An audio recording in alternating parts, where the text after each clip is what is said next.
In the book of the Acts of the Apostles, we read the following, beginning with the third verse of the 9th chapter of the book of Acts. And as he journeyed, he came near Damascus. And suddenly there shone around about him a light from heaven. And he fell to the earth and said, and heard a voice saying unto him, Saul, Saul, why persecutest thou me? And he said, Who art thou, Lord? And the Lord said, I am Jesus whom thou persecutest. It is hard for thee to kick against the pricks. And he, trembling and astonished, said, Lord, what would thou have me do? A bigot, Reverend Hudson, meets Jesus. Bigot. Now, before we attempt to interpret this text in a sense of relativity that is related to our own lives and our own experiences, let's see what a bigot is. If we don't get that straightened out, then you won't know what kind of person I'm talking about. I said, a bigot meets Jesus. A bigot is a person who has no respect, no sympathy, no concern about any religion or any creed or any person or any race except his religion, his creed, his color, and his race. He's intolerant to anything else but that which he approves. Now, we hear a great deal about bigotry among whites. This is true. Many of them are bigots.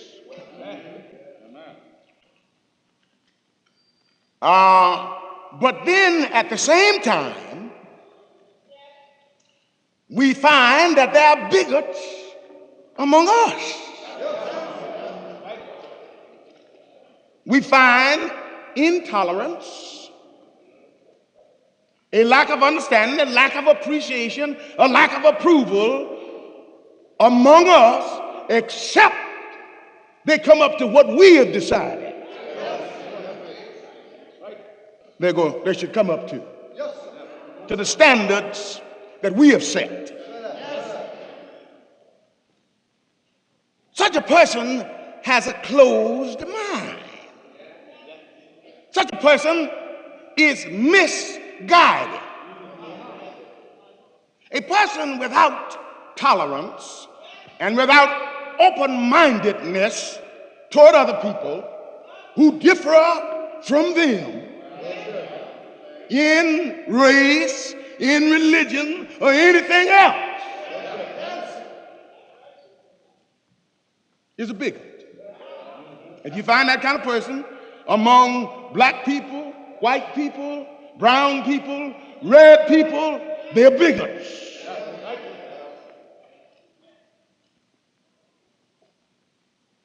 But I said here, after reading this passage, this bigot happened to meet Jesus. His bigotry was exercised in the realms of religion. He was Jewish in terms of his religion. He was Hebrew in terms of race. Now, anybody else that did not meet those standards were not tolerated. If he did not subscribe, shake those people that you see sleep next to you. This is no sleeping room here. I see 3 or 4 people across here sleep.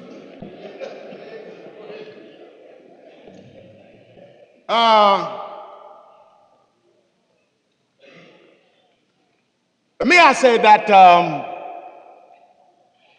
the man to whom I refer, name was Paul. That is his English name, was Paul. Translated from the Greek Paulus. And prior to that, his Jewish name was Saul. Being an exclusive Jew who did not approve of other people except they were Jews, did not associate with them, did not visit with them. If they went into their homes or into their countries or their cities, Reverend Armstrong, they would go through certain cleansing ceremonies, like shaking the dust from his feet at the border. And except they were Jews, they were Gentiles or heathens. As I said this morning, it's a funny thing that when you don't meet the approval or measure up to the standards that some people have set for you, they'll call you, they put all kind of labels on you. This bigot, this Jew, this exclusivist, this segregationist happened to meet Jesus. Let me tell you how it was. I think something had been going on in his mind sometime prior to this experience. He witnessed the stoning. It was, imagine stoning being a religious act. Here you throwing stones, putting a person down in a valley there somewhere, and 300 or 400, 500 of you get up there, Reverend Rowe, and go to throwing stones down on you. Isn't it funny how much brutality and how much viciousness that people can do in the name of religion?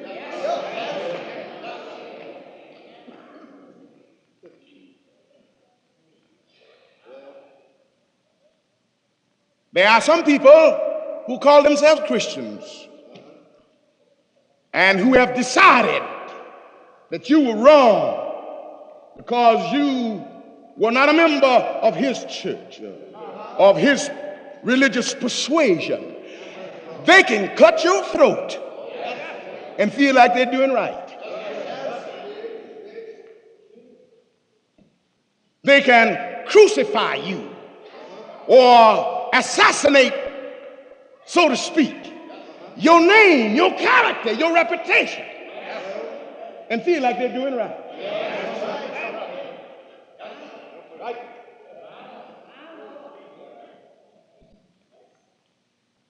Honey, he's not right no how.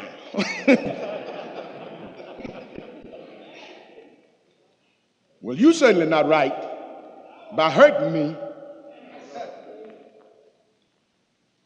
Anyway, he witnessed the stoning of Stephen. He saw how humble and how willing this man was to accept his fate, which was motivated by their blindness and their ignorance and their closed minds. And while they stoned him to death, in the process he lifted up his eyes toward heaven and told God to forgive him.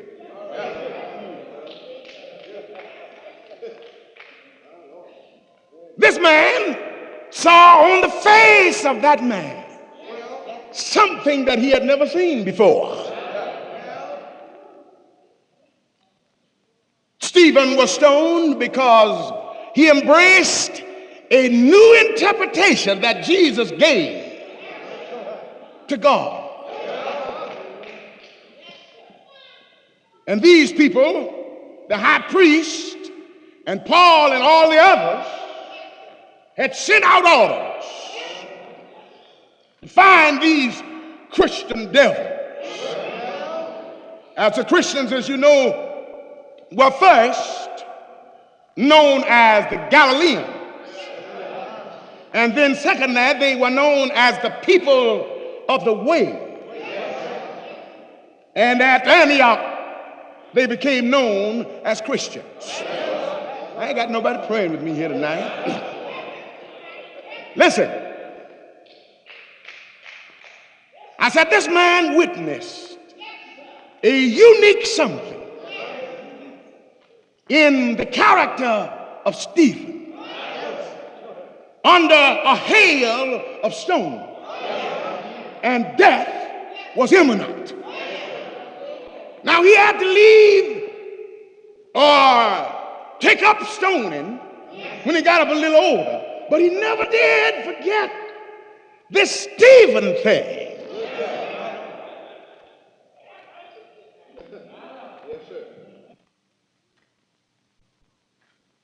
Now, when he became trained and embraced Judaism and went to the top echelon of Judaism and became a Pharisee,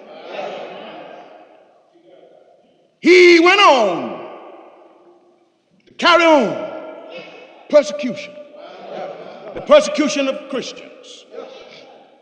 But as he was assigned to go 140 miles to Damascus looking for Christians, with his deputies by his side, he rode along leading them. I'm a little hoarse, pray with me. I got a cold, it's been so cold here recently. Got a little cold, pray with me. Listen, as he neared Jerusalem, he heard a voice. It's a funny thing that one who embraces God, you can hear things with people all around that they can't hear.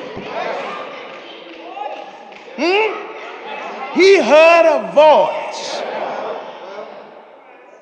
It's funny, Reverend Atkinson, that nobody in the crowd heard the voice but Paul.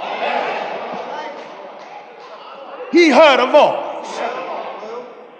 Oh, I think the old people who used to join the church years ago, they didn't know too much about religious philosophy.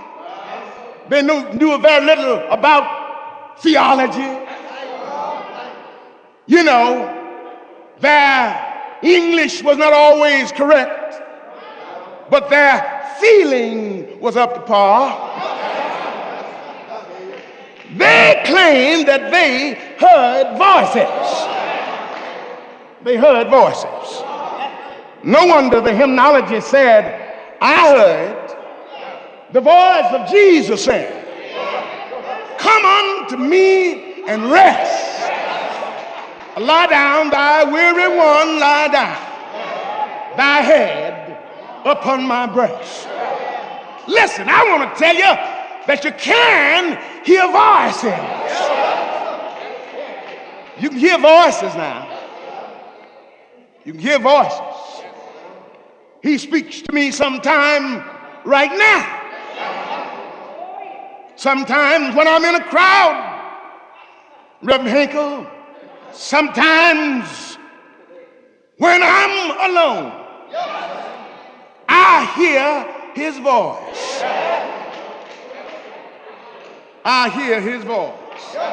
So Saul or Paul claims that as he rode along that road, as he neared the limits of the city, he heard a voice and he swears that it was from heaven. Or you can differentiate between a voice from heaven and a voice from somewhere else. You can differentiate between these voices. Now, the next thing he said, he saw a light. You don't hear me. He saw a light. He saw a light. Look here. No wonder the Christian boasted that he led me out of darkness into a marvelous light. If you didn't see a light, I don't mean imaginary light. I don't mean that. I mean if a light of a new understanding has not broken forth in your life, if you cannot see right from wrong in relation to your fellow men, if you cannot see when you are tempted to take advantage of me or your brother or your sister, then there's no light in your life. There's no light in your life if you can't see that. And a man who is born of God can hear voices and can see lights. And he'll walk in that light, that beautiful light. You don't hear me tonight. Yes, he will. And Paul claimed that the light that he saw was brighter than the noonday sun. Oh, it is bright. It is bright. It's brighter. The light from heaven is brighter than the noonday sun. For you see, there are some things that I can't see by the light of the sun. Did you hear me? I said there are some things that I can't see by the light of the sun. But by that light from heaven, I can see things that I've never seen before. I can understand things that I've never understood before, because I'm looking at those things in the light from heaven that has broke forth in my life and has lighted up my understanding, my compassion, my sympathy. Oh yes, I know what Paul was talking about when he said he heard voices and he had seen a light. Yes, he was a bigot, and in his early age he joined mob crowds. He witnessed mob scene so long until he became a mobster himself. You are not praying with me tonight.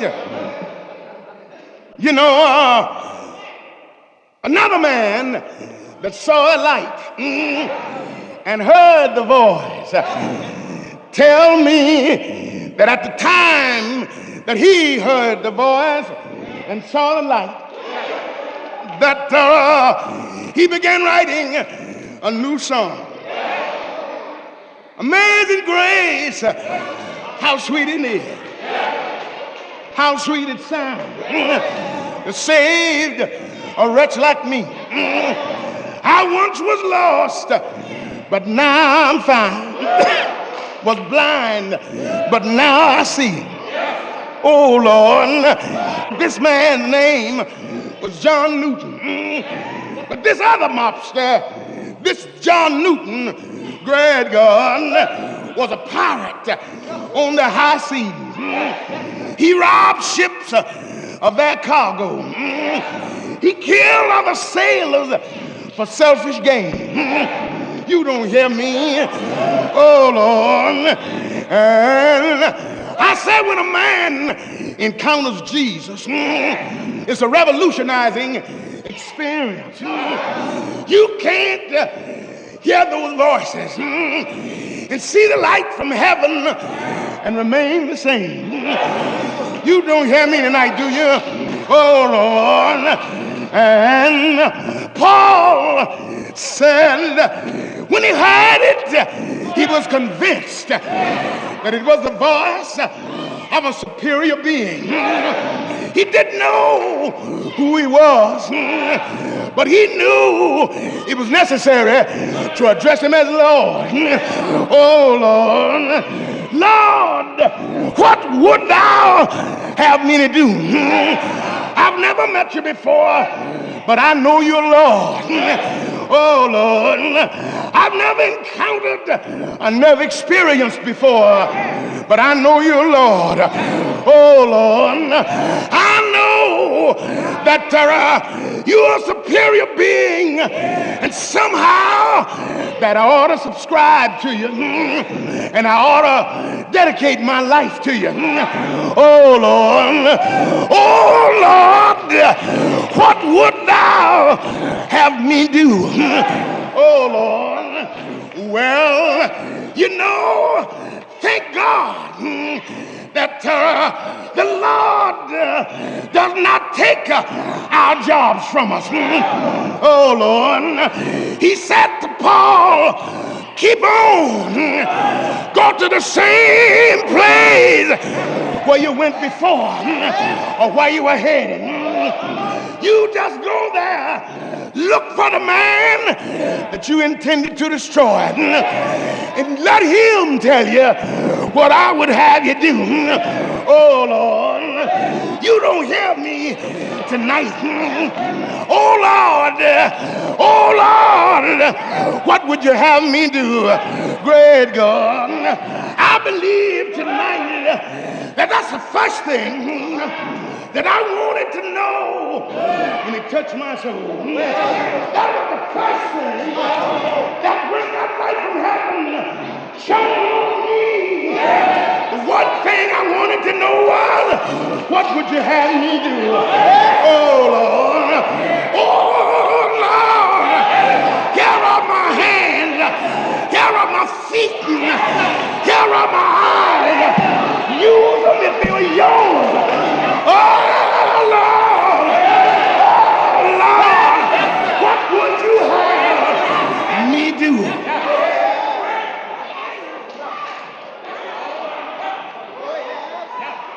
What would you have me do?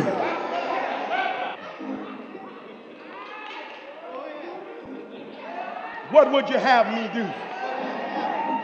You that's outside of the church tonight ought to ask that same question. Lord, I surrender all, and what would you have me do? What would you have me do? The door is open. Oh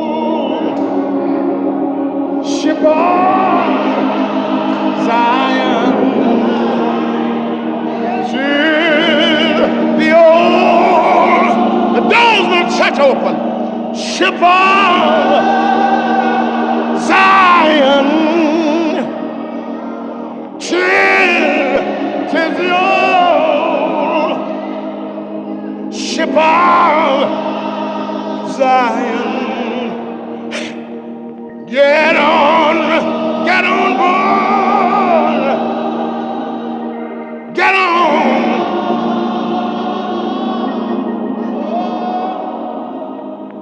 It ain't no danger in the waters. It ain't no danger. What you say? In the water.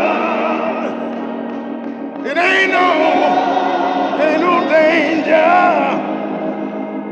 in the water. Get on board.